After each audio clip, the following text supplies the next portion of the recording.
Salut les geeks, salut tous les gamers, c'est moi Petit Poucet. Je suis heureux de vous retrouver pour le nouveau Flash News de l'épisode précédent.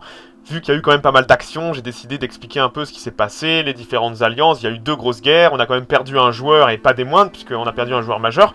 Donc je vais faire un bref résumé de ce qui s'est passé, puisqu'on a eu 2 guerres vraiment en même temps qui sont arrivées simultanées, c'était même pas prévu, et au final, comme j'ai dit, on a perdu des joueurs, certains joueurs ont progressé, ça a affaibli d'autres joueurs, donc je vais faire un bref résumé. Donc déjà je vais commencer avec la guerre la plus importante, avec, comme vous pouvez le voir, alors là je crois que j'ai 2 ans d'avance sur la save, mais on a la Castille qui a globalement disparu, la Castille, le Castillan n'est plus là.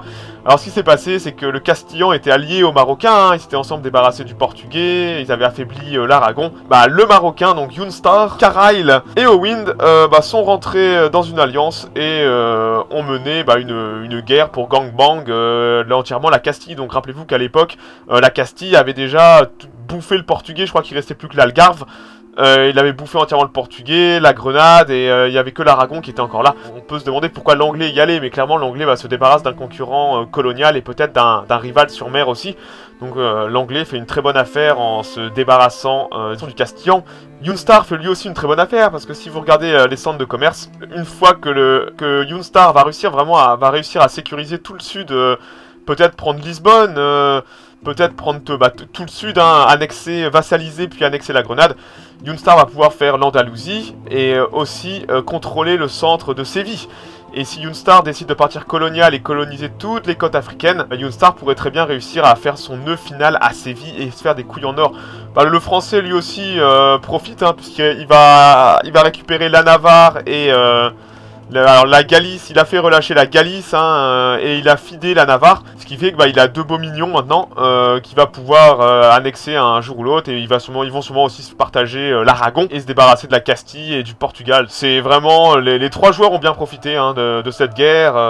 L'Anglais n'a rien gagné en gain territorial, mais il se débarrasse d'un futur rival dans les colonies, donc il fait une très bonne affaire sur le long terme. C'était très bien joué de sa part tout simplement. Donc voilà, le Castillan n'est plus et il est allé prendre le Vijanagar, un beau bébé.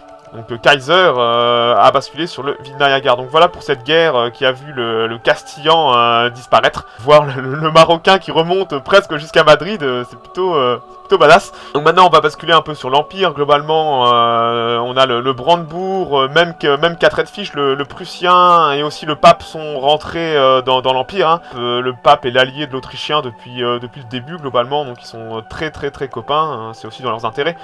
Donc là en fait cette guerre que nous on a fait, alors je n'étais pas allié au Brandebourg et au Teuton, on était alliés de circonstances, mais j'ai attaqué tout seul la Hongrie. Donc la Hongrie qui jadis était là dans ce coin là. On a fait cette guerre à 3 pour pas que l'Autriche via une mission, un truc comme ça, parvienne à faire une union personnelle sur la Hongrie. L'Autrichien serait devenu très gros, aurait bouffé toute la Hongrie, ou se serait retrouvé en PU, donc on a décidé de faire cette guerre. Le Hongrois est un beau bébé, le Hongrois avait presque 20 000, 25 000 hommes je crois, la Vipère devait être à 30 000, donc ils avaient quand même beaucoup d'hommes aussi. Le Pape, je crois pas que le Pape est venu, donc l'Autriche a pas appelé le Pape à l'aide. Je crois que sur une bataille, j'ai rect l'armée autrichienne assez facilement, parce que bon, j'avais quand même une armée assez nombreuse, j'avais aussi mes minions. Et au final, j'ai récupéré 2-3 provinces et j'ai fidé la Serbie. J'ai fidé mes 2 minions, mon vassal serbe et mon vassal valaque. Le Brandebourg, lui, a tout à gagner à ce que l'Autrichien reste faible. Ça peut être un éventuel concurrent dans l'Empire. Kat est en train de rebouffer derrière sur le Polonais, à bouffer sur le Hongrois. Il y a aussi la Transylvanie qui est là. Il y a son mignon lituanien. Ah non, alors la Lituanie n'est pas un vassal de Kat. Est-ce qu'il est allié à l'ordre de Livonie? Non, l'ordre de Livonie est allié à la Suède et à Riga. Et pendant ce temps-là, Chouan, qui est dans son coin en juif, a fait grossir son vassal de Riazan. Donc c'est même pas un vassal, il est en union personnelle avec Riazan. Donc là, Chouan est déjà à Brest-Litovsk. Là c'est...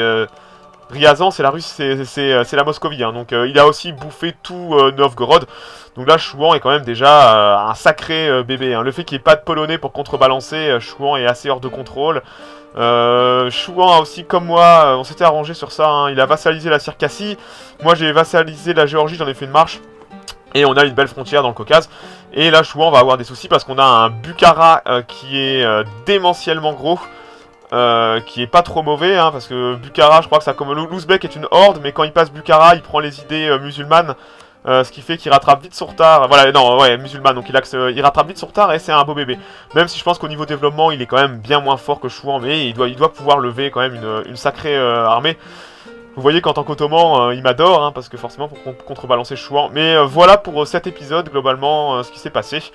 Il n'y a pas eu Bah, il y a eu quand même ces deux grosses guerres, et surtout bah, la fin de la Castille. Donc si vous avez des questions, ou si j'ai oublié des choses, mes joueurs, vous pouvez leur demander certaines choses. Je leur dirai d'aller voir les commentaires, et ils répondront, les concernés répondront. Donc voilà, c'était Petit Poucet, c'était l'épisode 2 de Flash News. Je vous dis à dans les prochains jours pour l'épisode 4. Passe une bonne journée, une bonne soirée. À ciao ciao.